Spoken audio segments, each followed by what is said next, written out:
Tiene la palabra. Buenas tardes, muchas gracias por la invitación. Bueno, me habré de referir primero a si es necesaria y oportuna este proyecto de ley que introduce efectivamente un tramo de reforma judicial. Yo creo sí efectivamente que es necesario, es decir, que no es posible que no se trate algo para resolver aquello que vino ya propuesto en el discurso del actual presidente al momento de asumir la jefatura de Estado y que fuera ratificado luego al momento de inaugurar el año legislativo 2020. Efectivamente, hay que salir de esta situación de pérdida de credibilidad en el accionar del Poder Judicial, hay que crear las bases para un nuevo Poder Judicial y si bien sería deseable que esto transitara por una reforma constitucional donde se pudiera examinar el reformular un Poder Judicial que satisfaga los dos primeros requisitos que establece el artículo 1 de la Constitución Nacional, esto es ser representativo y republicano. El actual no es ninguna de estas dos exigencias que tiene el artículo primero de la Constitución Nacional. Pero esto se ha agudizado en el gobierno anterior por la introducción de una perversa práctica que no es exclusiva de la Argentina, pero sí del continente latinoamericano, que se identifica con el nombre de lawfare o guerra judicial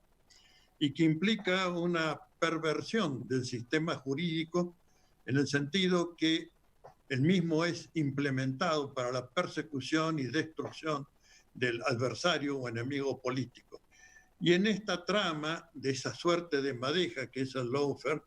hay un segmento que atañe al Poder Judicial que tiene su apoyatura o base en una especie de exacerbación de los fundamentos jurídicos o dogmáticos del common law. Para aquellos que como Roscoe Pound o Wendell Holmes establecieron que el derecho es lo que los jueces dicen que es y que lo que nosotros conocemos como dogmática jurídica no es más que un conjunto de profecías acerca de lo que los tribunales harán en el caso concreto. Ahora llevado esto extremado, diría, y por supuesto muy lejos de la postura de aquellos dos insignes juristas, lleva a que se tracen procesos ficcionales enficionados por los servicios de espionaje, no cabe llamarlos de inteligencia, poco tienen de inteligencia y mucho de espionaje, inficionados por los medios de comunicación masiva hegemónicos que son los que inducen los relatos y orientan la actividad judicial, pero que tiene ese ariete fundamentalmente en lo que hace a los jueces y fiscales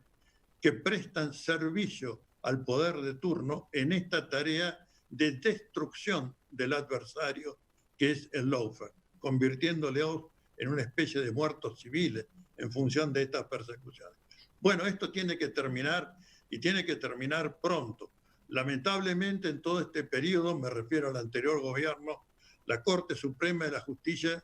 no dictó ninguna acordada para señalar cuáles eran los fundamentos constitucionales y convencionales por los tratados internacionales de derechos humanos que deben orientar las causas penales. Solamente emitió una acordada cuando lo que estaba en juego era su propia credibilidad por la circulación de información colectada a través de escuchas judiciales que nada tenían que ver con ninguna causa y que fueron difundidas públicamente por estos medios de comunicación social. Bueno, para poder contribuir a que esto concluya, entiendo que el proyecto es valioso y cabe ser puesto en funcionamiento. En cuanto a la oportunidad, bueno, yo me permito recomendar y referenciarla en la resolución número 1/2020 de la Comisión Interamericana de Derechos Humanos de fecha 10 de abril del corriente año, donde habla del estado de necesidad derivado de la pandemia, el Estado de Derecho y la preservación de los derechos humanos.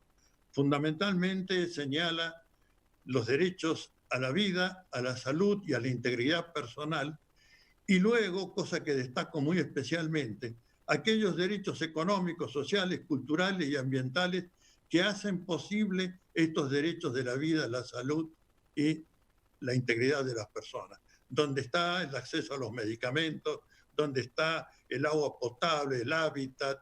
el alimento adecuado, es decir, todo aquello que posibilita la salud de la población en general, atendiendo muy especialmente a los sectores más vulnerables. Y es allí, en esa resolución, donde se establece que uno de los recaudos para este equilibrio entre estado de necesidad y estado de derecho es el funcionamiento pleno